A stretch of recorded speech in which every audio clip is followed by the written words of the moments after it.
Welcome back, everybody. Today we're going deep on asset allocation. You hear all this talk about it, but is it really all it's cracked up to be? We've got a whole bunch of research lined up, and trust me, there's some pretty interesting stuff here. So, even if you think you've got a good handle on this stuff, you might just learn something new today. I think what's really cool about asset allocation is it kind of goes against a lot of the narratives you hear out there, like chasing the hot stock or trying to time the market. It's more about understanding that you can't predict the future, but you can certainly prepare for it. So no need to find a crystal ball then. Okay, so preparation, how's that work exactly? Well, I guess the simplest way to put it is it's about strategically splitting your investments across different asset categories, things like stocks, bonds, real estate, and maybe even some commodities. It's about finding the right combination for you based on your goals, your time horizon, and your risk tolerance, right? So not a one-size-fits-all solution then. Makes sense, though. Yeah. I mean, everyone's different. But why is this diversification thing so important? It's like the old saying, don't put all your eggs in one basket. Yeah. But is there more to it than that? Yeah, absolutely. Think back to the late 90s, the peak of the dot-com bubble. Everyone was pouring money into tech stocks, convinced it was a sure thing. But then what happened? The bubble burst. And if your whole portfolio was tech, well, you were probably in for a rough ride. Yeah, that does not sound like a fun time. Right. But now imagine you were diversified. Sure, you had some tech, but you also had some bonds, some real estate, maybe even some international investments. That mix would have helped soften the blow when tech crashed. That's the power of diversification. It's like having shock absorbers for your portfolio. So it's about spreading the risk around, not pinning all your hopes on one thing. But how do we know what the right mix is for each of us? I mean, even with a balanced meal, different people need different things, right? Totally. That's where things get really interesting. Let's say we have someone like Sarah, just a hypothetical 35-year-old saving for retirement. She has a while before she needs the money, meaning she can handle a bit more risk. Okay, so Sarah's thinking long term. What would a good asset allocation look like for her? A common starting point for someone like Sarah might be something like 60% stocks, 30% bonds, and 10% cash. This gives her a good balance, you see. The stocks provide that growth potential. The bonds offer some stability and income, and the cash is there for quick access if she needs it. Makes sense. But we're not just setting it and forgetting it, right? Life changes, goals evolve, the market goes up and down. How do we keep things on track over time? That's where rebalancing comes in. Basically, you're checking in on your portfolio every so often, maybe once or twice a year, making sure it's still aligned with your target allocations. So like a financial tune-up. What would trigger a rebalance? Is it just about the numbers, or are there other things to consider? Honestly, it's a bit of both. Let's say the stock market explodes. Suddenly, Sarah's stock allocation, which was 60%, jumps to 75%. That might be a good time to sell some stocks and reinvest that money elsewhere, maybe back into bonds or something else to bring her portfolio back in line. It's all about maintaining that initial strategy. So sticking to the plan, even when things get a little crazy out there, not letting emotions like, fear of missing out make the decisions. So back to Sarah. What happens as she gets closer to retirement? Does her asset allocation need to shift then? Absolutely. As she nears retirement, her time horizon gets shorter, and she needs more stability. So maybe around age 50, she starts shifting to a more conservative approach. Maybe 50% bonds, 40% stocks, and still keeping that 10% cash. This helps protect what she's built and generate income for retirement. So gradually dialing back the risks, like adjusting your strategy as you approach the finish line, right? Perfect analogy. But remember, Sarah's journey is just one example. Everyone's different, and that brings us to another really important point: understanding your own risk tolerance. So it's not just about age or goals. It's about how comfortable we are with the ups and downs. Some people love the roller coaster. Others prefer a smoother ride. Exactly. Take someone like John, a high-energy entrepreneur who embraces risk. He might be fine with a portfolio heavy on stocks, maybe even dipping his toes into alternative investments like private equity. High risk, high reward, right? But then you have someone like Emily, a teacher who values stability.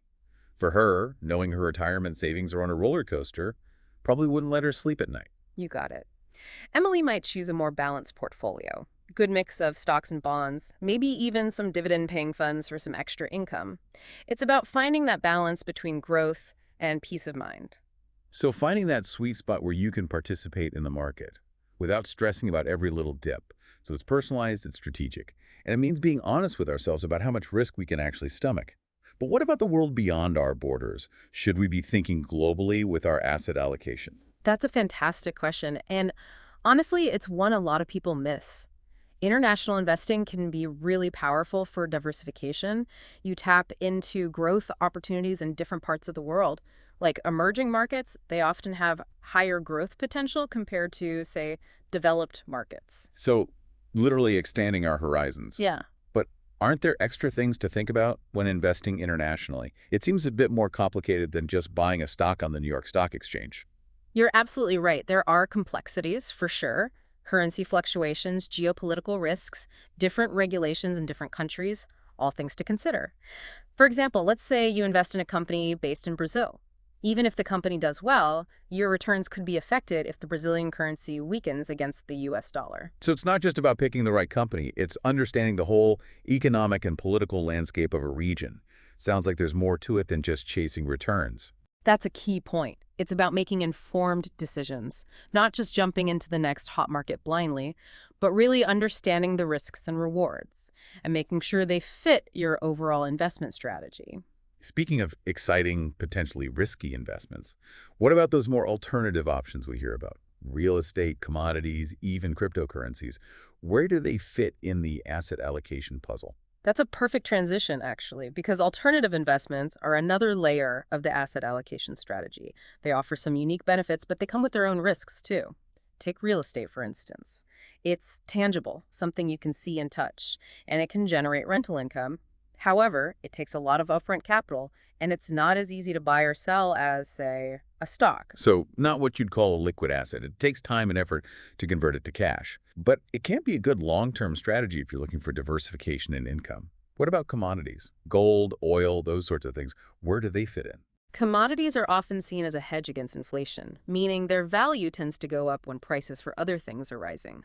But their prices can be very volatile. They're influenced by things like global supply and demand, weather patterns, and even geopolitics. For example, let's say there's a big disruption in oil production because of, I don't know, a conflict in the Middle East. Oil prices could shoot up, which Yeah. would be good for investors who have oil-related assets. So you need to keep an eye on those global dynamics with commodities. But what about the elephant in the room? Crypto. Headlines are always full of its crazy price swings. Are they even worth thinking about in a long-term asset allocation plan? Cryptocurrencies are definitely the most volatile of all the assets we've talked about. They have the potential for huge returns, but they also carry a ton of risk. The key is to be careful. If you do decide to invest, only allocate a very small portion of your portfolio. So a little sprinkle of crypto for those with a strong stomach and a long-term outlook. But before we go full Wall Street, let's not forget the more practical things. Taxes and fees. How do those factor into our asset allocation decisions? You're hitting on a really crucial point. Taxes and fees can make a big difference to your returns over time. They can eat away at your gains if you're not careful. Tax-advantaged accounts like IRAs and 401ks can help shelter your investments from taxes, letting them grow more efficiently. Tax savings are always welcome. But what about those hidden fees? They seem to be everywhere you look in finance. How do we navigate that maze? Choosing low-cost index funds or ETFs can be a great way to minimize fees. These funds track specific market indexes, like the S&P 500, which gives you broad market exposure at a much lower cost than actively managed funds. Just to illustrate, imagine investing $10,000 every year for 30 years. A fund with a 1% annual fee will really impact your final balance compared to one with a 0.1% fee. Wow, that little difference really adds up over time. It shows why it's so important to pay attention to the fine print, to really understand the fees that come with different investment options. Absolutely. Even a tiny difference in fees can make a huge difference to your long-term wealth.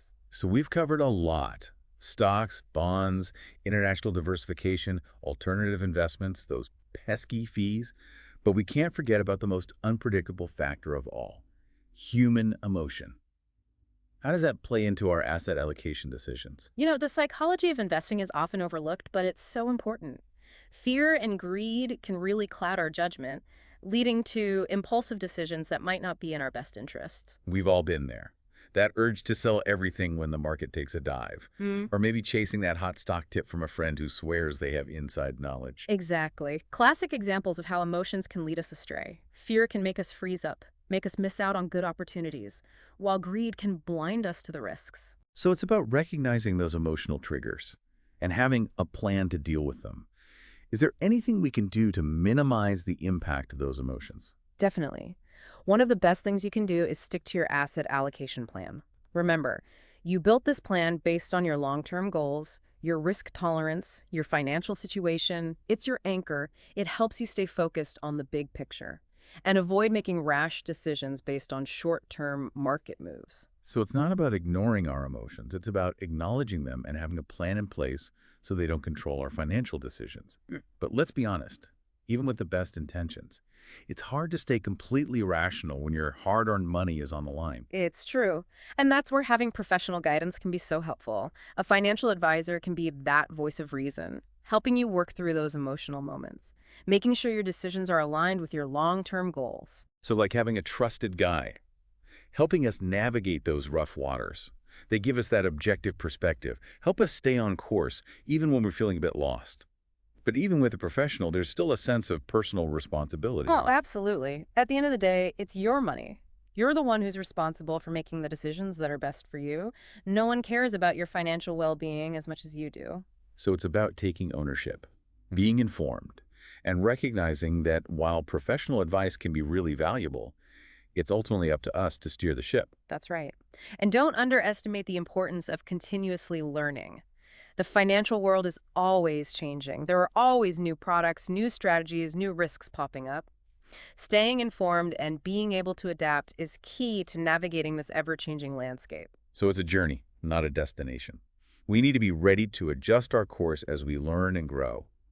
But even with all the complexity and uncertainty, there's something exciting about taking control of our financial future, isn't there? There absolutely is. It's empowering. You're making informed decisions, building wealth, achieving your goals. It's about creating a life of financial freedom and security. It's about having the means to pursue your passions, to take care of your loved ones, to live life to the fullest. That's a vision worth working towards. Hmm. But let's be real, it's not always going to be smooth sailing. There will be bumps in the road, unexpected storms, maybe even a pirate attack or two. How do we handle those tough times? How do we stay motivated on this journey?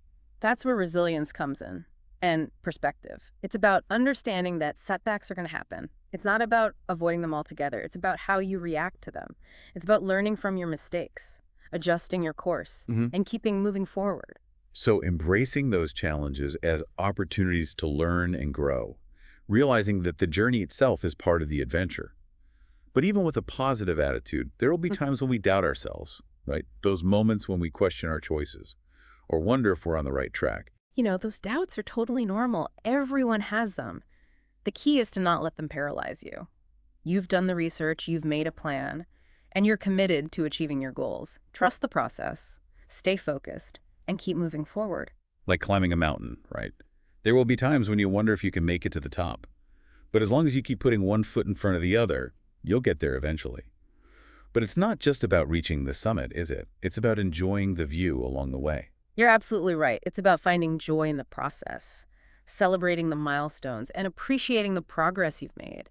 It's about understanding that financial well-being is about more than just the numbers in your bank account. It's about the freedom and security that money provides, the ability to live a fulfilling life. So it's about more than just the money. It's about living a life aligned with your values, pursuing your passions, creating a legacy. But let's be honest, sometimes those big goals can feel a bit abstract. How do we make them more concrete? How do we turn those big aspirations into actionable steps? That's a great point. One of the best ways is to break those big goals down into smaller, more manageable pieces. For instance, let's say your long-term goal is to retire early. Start by setting a specific savings target for this year, then break that down into monthly contributions or even weekly ones. So creating a roadmap with clear checkpoints along the way, taking those small steps consistently, knowing that eventually they'll lead to your destination. But even with the best plans, there will always be unexpected challenges and opportunities. How do we stay flexible and adaptable when those curveballs come our way? That's where having a growth mindset is essential. Being open to new information, challenging your assumptions, adjusting your course as needed. You have to remember that the financial world is always changing, and you need to be willing to adapt and learn as you go. So embracing change, seeing those challenges as opportunities to learn and grow, constantly seeking new knowledge and refining our strategies. But even with all this talk of planning, strategy, and adaptability, there's still a sense of mystery and unpredictability about the future. Right. There is. No one can predict the future with 100% certainty. There will always be things we didn't see coming. The market will go up and down. Unexpected challenges will pop up. But that's part of what makes it exciting. It's about embracing the unknown, being prepared for the unexpected, and having the confidence to handle whatever comes your way. So embracing that sense of adventure, knowing that there will be ups and downs along the way. But with the right mindset, a solid plan, and a willingness to adapt, we can navigate those uncertain waters and create a financial future that aligns with our values and aspirations. Exactly. You know, it's natural to feel overwhelmed. There's just so much information out there, it's hard to even know where to start. But a good first step is education. Really, just taking the time to learn the basics. There are tons of resources available, books, articles, online courses, all sorts of things that can help you grasp the fundamentals of asset allocation. And don't be afraid to ask for professional help if you need it. A financial advisor can be a big help in figuring out your own personal situation, your goals, how much risk you're comfortable with. They can help you create a plan that's tailored to you. Absolutely. Think of them as a personal trainer for your finances. They can guide you, hold you accountable, and help you make those smart decisions. But even with the best advice and resources in the world, it's still up to you to actually take action. So it's one thing to know what to do, but you got to actually do it. It's about taking control, building that confidence to shape your own financial future. But even with a good plan, things change, right? The market shifts. Life throws you curveballs. How do we stay adaptable? How do we adjust our strategy as we go? That's where regular review and rebalancing come into play. It's not a set it and forget it kind of thing. Your asset allocation needs to evolve as your life changes and as the market conditions shift. Remember Sarah, our hypothetical 35-year-old. We talked about how her ideal asset allocation might change as she gets closer to retirement. Right, she'd probably become a little more conservative as she gets closer to needing that money, shifting more towards bonds and less towards stocks. It's like adjusting the sails as you approach the shore, right? Exactly. But even before retirement, there might be other things that happen in her life that require a reassessment of her asset allocation. Maybe she decides to buy a house, needs a big down payment. Or maybe she starts a family and has to adjust her savings goals. So life happens, and our financial plan needs to be flexible enough to handle those changes, like a roadmap that guides us, but also allows for some detours and scenic routes. But even with all the planning in the world, the market can still throw us a curveball. How do we deal with that uncertainty? That's where understanding the psychology of investing is really important. We have to remember that we're not always rational, especially when it comes to money. Our emotions, fears, biases, they can really influence our decisions. Oh, I think we've all been there. That panic when the market drops and you just want to sell everything. Or maybe you hear a hot stock tip from a friend and you can't resist chasing that quick profit. Exactly. Those are perfect examples of how emotions can lead us down the wrong path. Fear can paralyze us, keep us from taking advantage of good opportunities. And greed, well, greed can blind us to the risks. So it's about recognizing those emotional triggers, having a plan to manage them. Is there anything we can actually do to help us deal with those emotions? Absolutely. One of the most effective things you can do is simply stick to your asset allocation plan. Remember, you built this plan based on your long-term goals, your risk tolerance, your financial situation. It's your anchor in the storm. It helps you stay focused on the big picture and not make rash decisions based on those short-term market swings. So it's not about ignoring our emotions altogether. It's about recognizing them and having a strategy so they don't hijack our financial decisions. But let's be real, it's tough to stay completely level-headed when it's your money on the line. That's true. And that's why getting professional advice can be so valuable. A financial advisor can be like that trusted friend who helps you stay calm and rational. They can help you work through those emotional moments, make sure your decisions are aligned with your long-term goals. Like having a co-pilot in the cockpit, right? Mhm. They can provide that steady hand when things get turbulent. But even with a professional, we still have to take responsibility, right? Absolutely. Ultimately, it's your money, and you're the one who has to live with the decisions you make.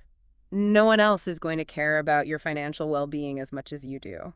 So it's about taking ownership, Mm. being informed, and recognizing that even though professional advice can be a huge help, at the end of the day, we're the captains of our own financial ships. You got it. And never stop learning. The financial world is constantly evolving. There are always new products and strategies and risks to learn about.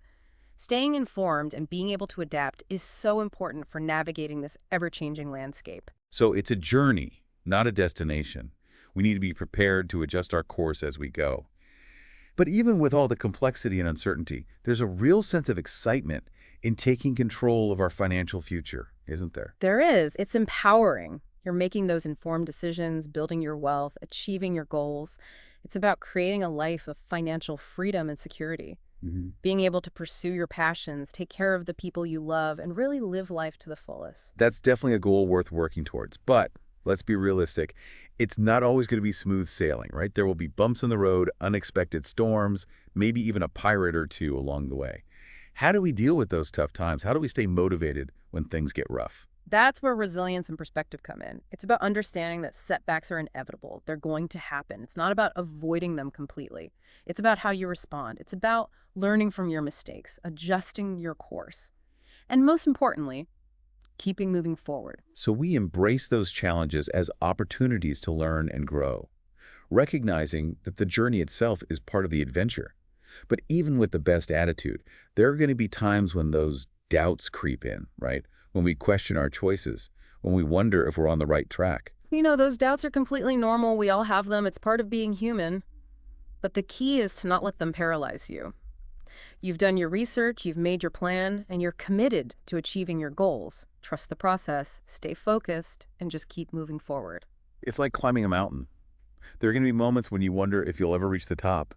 But if you keep putting one foot in front of the other, eventually you'll get there.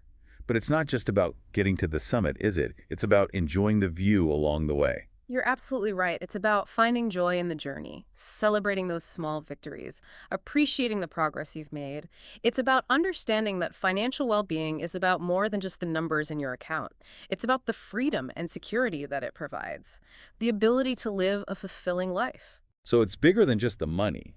It's about living a life that reflects your values, pursuing your passions, creating a legacy.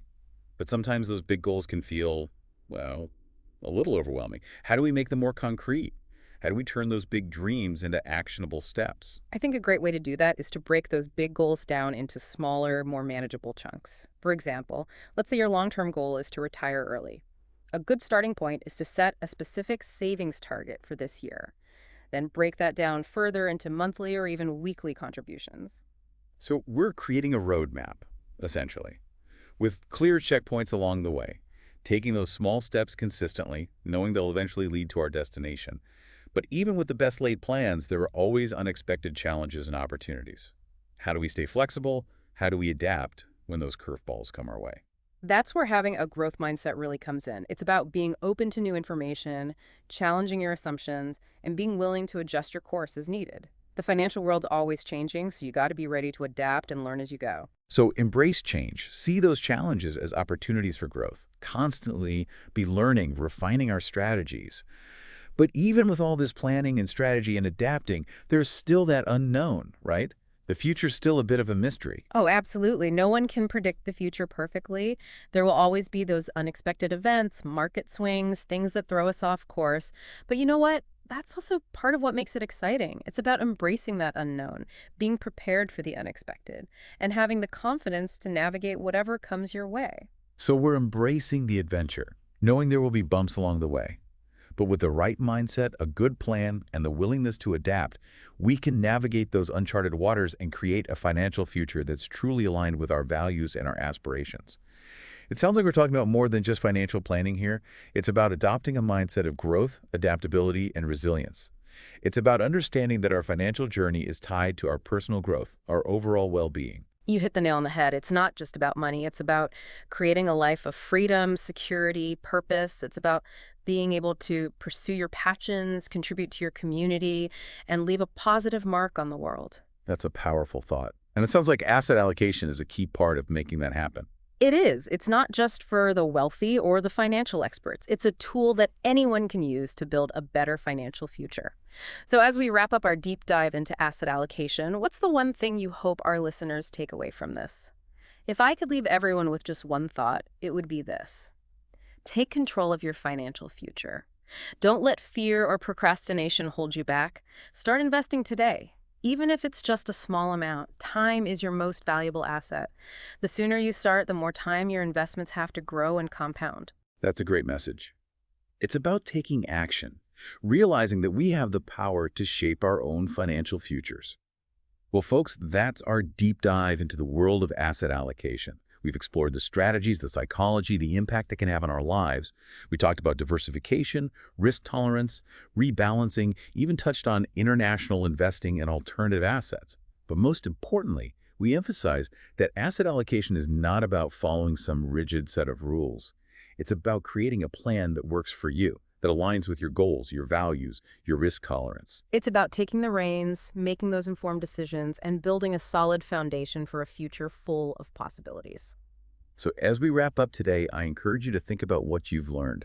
Ask yourself those tough questions about your financial aspirations and start taking those first steps towards creating your own personalized asset allocation plan. Remember, you have the power to shape your financial future. It's within your reach. That's right.